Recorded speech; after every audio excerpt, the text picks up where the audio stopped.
What's up YouTube, Team Exception09 here on the ellol YouTube channel page for this week's Deck Doctor segment. This week we will be covering ellol172's Counter Fairy deck, a deck that I used to enjoy playing a lot back when Solemn Judgment was still a card, and the fact that we have Wiretap now on another very decent counter trap, kind of felt like it would be something fun to revisit, and I mean, someone decided to submit it, so why not cover it, right? So yeah, let's just get into the deck and then we'll get into the fixes and explain changes and stuff like that. So starting off with his build, and the monsters, we have one Thunder King, one Kaiku the Ghost Destroyer, one Evil Swarm Thunderbird, 3 Bountiful Artemis, 3 DD Warrior Lady, 2 Fossil Dynas, and 2 Card D. Spells, we have 3 Upstart Goblins, 3 Pot of Duality, and 3 Forbidden Lance. Traps, we have double Safe Zone, 1 Call of the Haunted, 3 Drastic Drop-Off, 3 Wiretap, 1 Force Back, 3 Divine Wrath, 2 Black Horn of Heaven, or 2 Magic Drain, and 1 Solemn Judgment, Solemn Warning. Extra deck, we have 1 Bujinki Amaterasu. For anyone who doesn't understand exactly why he's playing this, it's good for bringing back DD Warrior Lady. So that's a thing.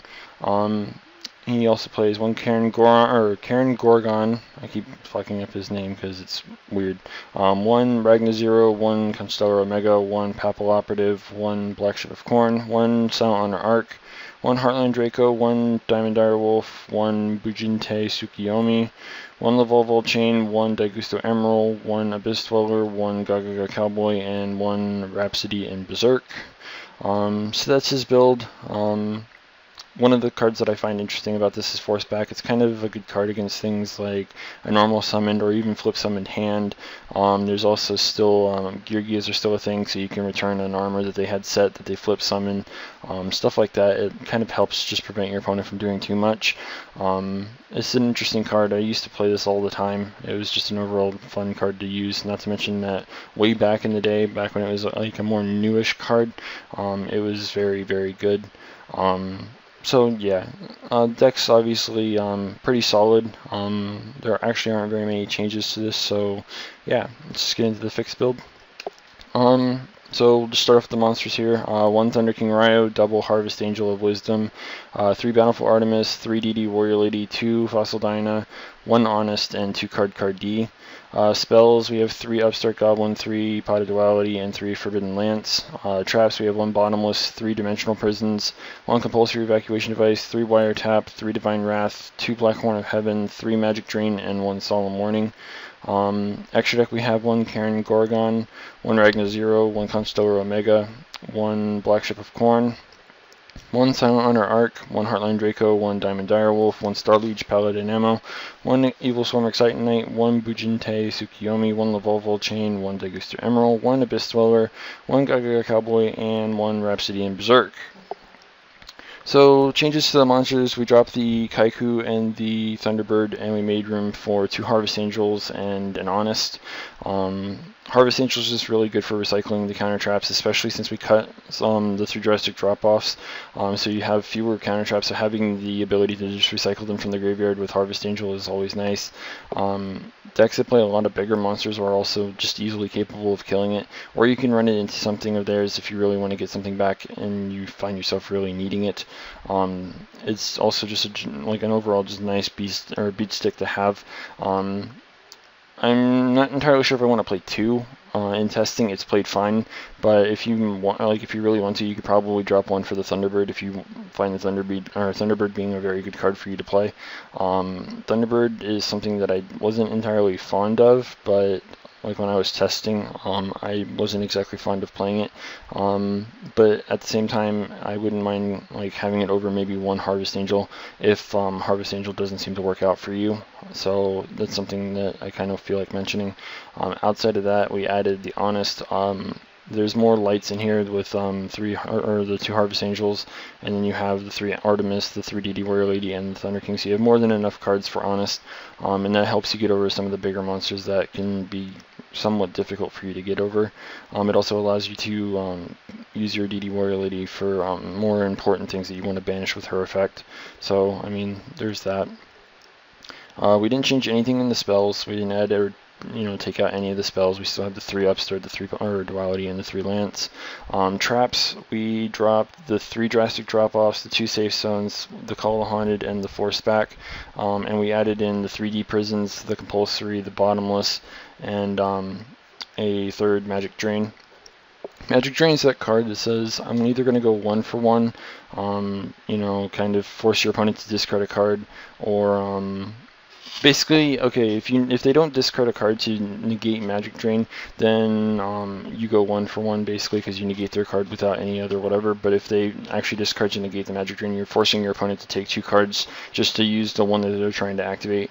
I've always kind of liked the fact that it can do that, but there's also the fact that if they actually do discard to do whatever with their spell, then I mean they could still potentially go off and shit, but you're still taking cards away from them, which is always cool, as long as you have something to kind of follow up with, which this deck usually does. Not to mention just being able to negate stuff is just very nice. I've always loved Magic Drain at 3 when it comes to counter fairies. I've never had a problem with it being at 3 either. I'm still kind of testing though. Like I said when we were going over the original build, Force Back is always a cool card, and even now it has some use. Again, things like Geargias are still being played, Hands, Diania, Myrmelio. There's a lot of cards that you can just stop with it, and I mean, it's something to consider. So again, if you don't find yourself enjoying the 3 Magic Drain, you could always put the 1 Force back in and see if that plays better for you. So I mean, that's kind of a thing. Losing my voice here.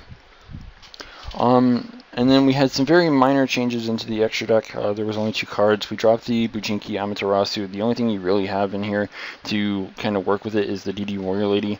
You can't really special summon anything when Dyna's out, so these are basically your only level 4 materials. You don't really want to overlay your Artemis unless the situation desperately calls for it.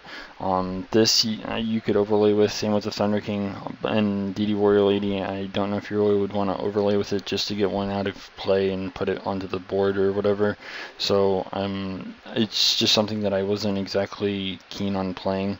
And there were a couple other cards that we could add that were in a way better. So I mean, there's that. Plus it requires 3 materials, and having to overlay any 3 of these monsters, or I guess this also counts too, but having to overlay any of them when they're very useful cards by themselves is not something that I find very ideal. It's something that I only kind of feel like you should do if the situation really calls for it, because again, you want to keep Artemis on your field. This is good for getting rid of some major threats, and same goes for this and this, leaving basically Harvest Angel one of the cards that you should really not care if you overlay with or whatever, unless you really need to get a counter trap out of your grave. So we dropped the Amaterasu and the Papal Operative. We ended up adding in Starliege Paladinamo. I was thinking between this and another Omega. This is good for negating something, like maybe your opponent has something like a Silent Honor Arc or something. And you can negate the effect and run it over. It also makes their attack 0, so it allows you to just get over anything that's big or bigger than it. Not to mention you can use Honest with it. You can also get a free draw whenever it's destroyed, either by a card effect or by battle from an opponent's card. So I mean, it's just an overall generically good card for this deck. If you're going to overlay, it also only takes 2 materials, so it's always kind of nice. And the other card that we added into the extra deck was Evil Swarm Excite Knight. I'm not sure if this was based off of IRL budget type of stuff or not, but having the Excite Knight whenever you happen to be down, assuming that you're ever actually in that kind of position, having the Excite Knight is just nice to have. It's kind of like back when Synchros were kind of huge, people would still play Black Rose just in case they found themselves needing to wipe the board. So I mean, it's kind of just like that. Not to mention it helps you get out of pretty tight spots, especially when you just so happen to have less cards and your opponent has a pretty threatening board. Not to mention getting rid of their back row is always nice, as long as it's not a mortal attack, of course. But yeah. Haiku is something like, if you find yourself having a pretty good reason for playing it, which I'm assuming that you play for things like the E-Dragons or whatever, I feel like it would be more of a side card. You could also play things like Imperial Iron Wall instead of it, to cut back on your monster count. That way you don't have to add too many monsters into your deck, because I don't think this deck really likes having very many monsters. And because I mean, in testing, there have been times when I've actually opened more monsters than I've wanted, and it's already only 14 monsters. So, I mean, I guess that kind of comes down to, you know, luck, I guess, whenever you kind of try to test it out, and you just happen to get more monsters than you really want. But it's still 14 monsters, so it's very low. So I mean, like, this deck really doesn't want to have very many monsters. The max I think I would go on monsters for this deck is 16, and even then it's already pushing it. 14 is actually a very solid number for this. I've never had a problem, both in testing the fixed build as well as in the past when I would play this deck. I've never had a problem getting monsters whenever I played something that was 15 or less monsters. So that's the thing. So if you want to play the Kaiku, I would recommend either siding it or trying something else like you know, Imperial Iron Mold to stop things that banish from the graveyard, you know, or prevent them from removing from play, things like that. Thunderbird, I already covered this. If you find yourself not enjoying both of the Harvest Angels, drop one for the Thunderbird if you find yourself wanting that. The same, I guess, applies to Kaiku if you want to do that. But I mean, as for testing, the 2 Harvest Angels have been playing pretty well for me. I don't think I really need to explain much else. The 3D Prisons, the Compulsory, the Bottomless, these are all cards that I feel are very good for this. Hands are always going to be a problem, whether or not you have the Divine Wrath or not, or the DD Warrior Lady. It kind of helps save those resources for other things it may be a lot more difficult to take care of. So having the D Prisons for that are always nice. Not to mention getting things like opposing, I don't know, maybe opposing Stardust or things like that. Silent Honor Arc, stuff like that. It's just good for getting rid of things that could overall be a major pain in the ass to get rid of. The same basically applies to Bottomless and Compulse. They're both good at getting rid of extra cards.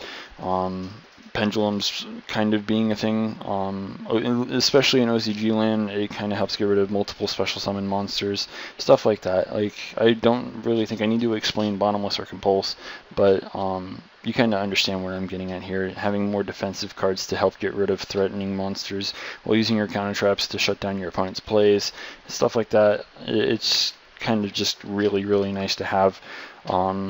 So yeah, I don't know if I really need to explain anything else. If you have any questions, feel free to ask them in the comment section below. If you guys have a deck that you want to have, you know, fixed, be sure to message it here on the No Limit YouTube channel page by going to our channel page, going to the About section, and, you know, clicking the Send Message thing. I don't think there's any other way that you can actually message someone on YouTube now, which is kind of stupid.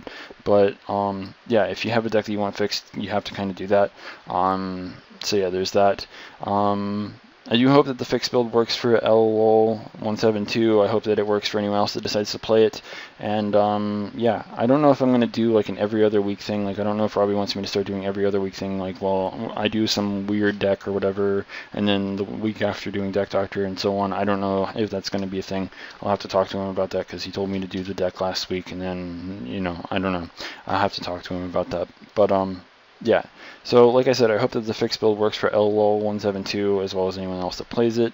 If you want a deck that wants to be, or if you have a deck that you want fixed, then be sure to message it here on the No Limit YouTube channel page. And yeah, without further stalling this out, until next time, this is Team709 signing out.